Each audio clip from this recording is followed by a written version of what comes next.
Zygarde is definitely one of those Pokemon I had to constantly research, do most of the update on that research, and then continue to research more stuff onto it because I didn't understand, basically sorry about that. Basically the history behind him, or basically his power level in general of these type of legendary Pokemon.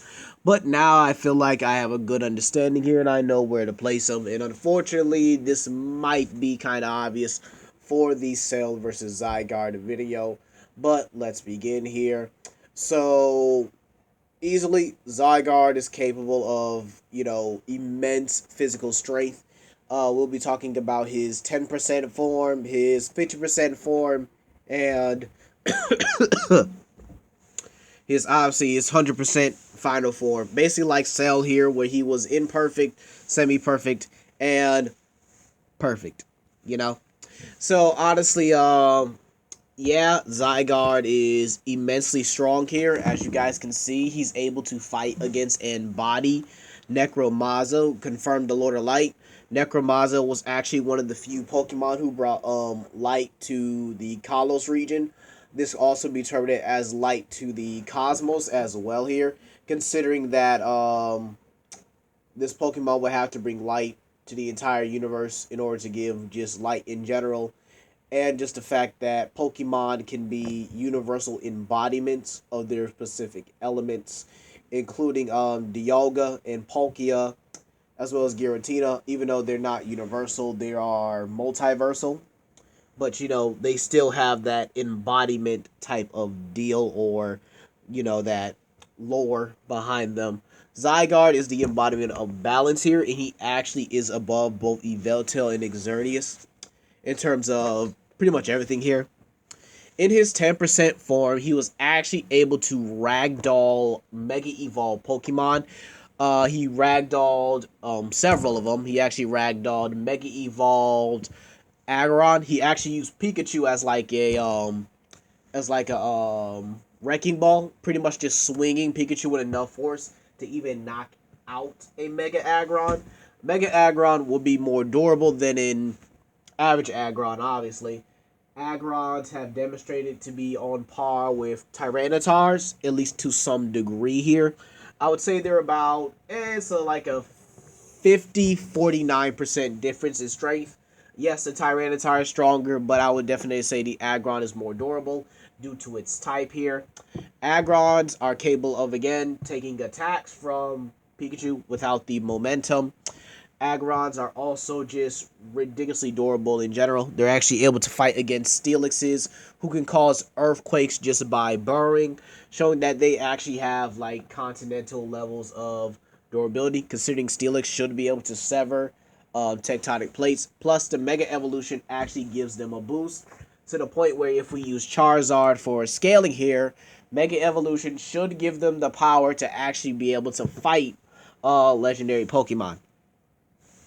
He's also was able to take out a Mega Glalie, who accidentally, I'm sorry, who actually showed he could take on legendary Pokemon in Volcanion. Volcanion was actually able to fight multiple Mega Evolutions, including this Glalie here. And Zygarde pretty much no diffed him. Ooh, excuse me. Now, we don't know what he used to beat him, but he actually no-diffed this Glalie and didn't look tired or fatigued. He just like, yep, done. So that was your Glalie?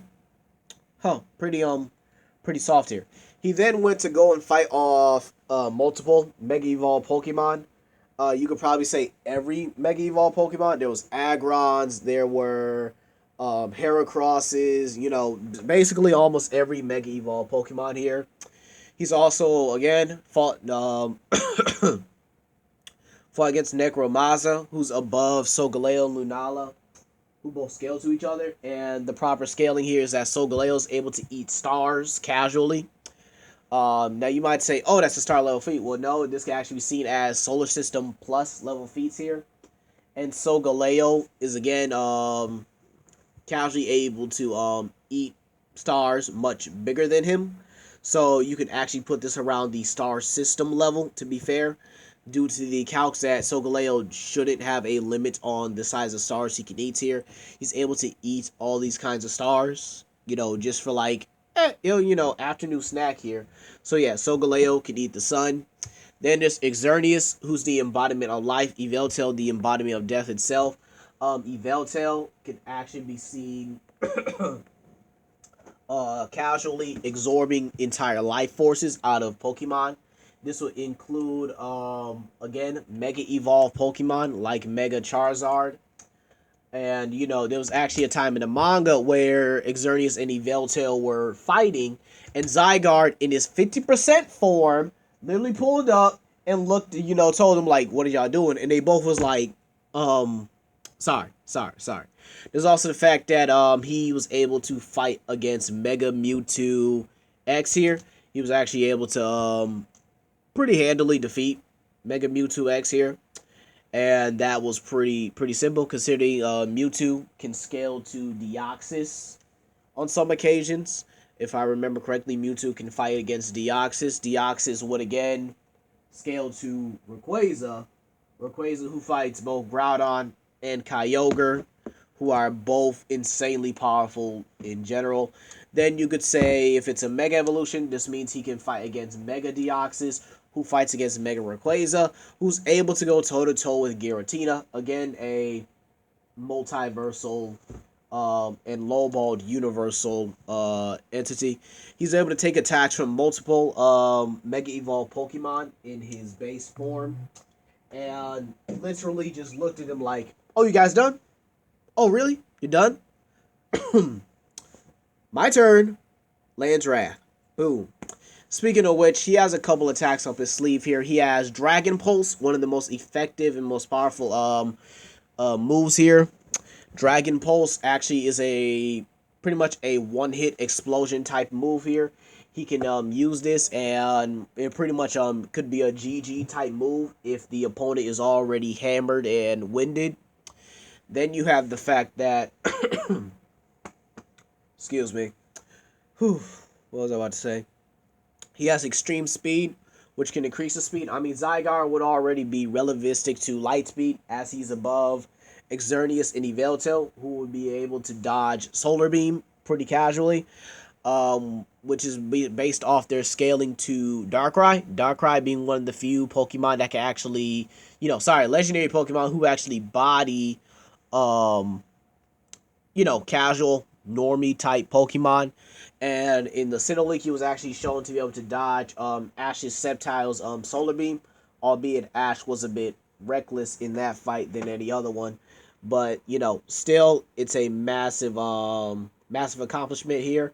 He can use that speed he can use extreme speed to increase it, and was actually able to one-shot a Druddigon, which was actually the strongest dragon type in that region. And Druddigon would scale above Gigalith, who was actually noted to be one of the most durable Pokemon in the Unova region. And Pokemon, even in their second, form, are able to dish out damage to legendary Pokemon here. So I think it's very safe to say here that, these Pokemon are very capable here. There's also the fact that you can simply scale him above Darkrai, who's actually hurt both Palkia and Dialga. Palkia and Dialga scale to each other. Both are embodiments of time and space here. Palkia space, and then, you got Dialga, which is time. Pretty simple, pretty straightforward here. In the anime, he was actually able to body Alon's Mega Charizard X. Alon's Mega Charizard legit soloed multiple Mega Evolved Pokemon from Heracross, Aggron, and Tyranitar. Tyranitars are just ridiculous in strength in general. They're actually known as one of the strongest Pokemon out there.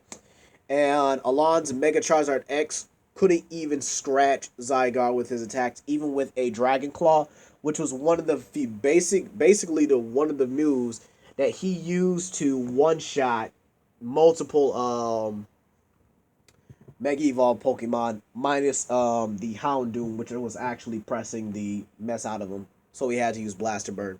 He also has Core Enforcer, which is his signature move here. He basically blasts his opponent with a, in a Z strike, and then it explodes, pretty much doing the massive amount of damage. If anyone gets hits with this, yeah, it's GG in my opinion. Yeah, it's GG. So yeah, Core Enforcer would definitely be his finishing move here. So at the end of the day, where do I put him? Zygarde could be easily star system. That's very, very simple. But again, that's lowballing. Because lowball, star system, accuracy, universal. Highball, multiversal, and if you want to get into the 4D and 5D stuff, it's very possible he scales to Rayquaza, especially in his 100% form, considering the fact that he was able to fight against Mega Mewtwo and just straight up, handle him. And he was also able to, Mega Mewtwo X would probably scale to Mega Deoxys, who fights Mega Rayquaza, who is basically a 4D or 5D being.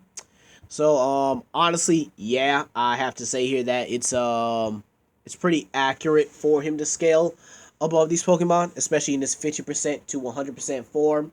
It's very possible he could scale above them in his 10% form as well, because he casually handled Mega Evolved Pokemon that, Volcanion, another powerful legendary Pokemon, couldn't handle.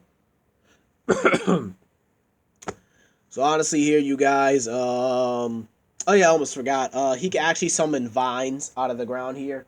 This was from Flare, who actually had 50% Zygarde's abilities. Zygarde can also scatter his cells across, across the planet, even across entire dimensions here, which should give him interdimensional travel. He could also scale to Necromaza, who's able to rip, through time and space with little to no difficulty, and is able to rip into, hyperspace or mega space. Sorry, is able to rip into mega space to really just chase after everyone. So yeah, Zygarde is insanely powerful, and I think he might be too much for Cell. So please comment down below, like and subscribe.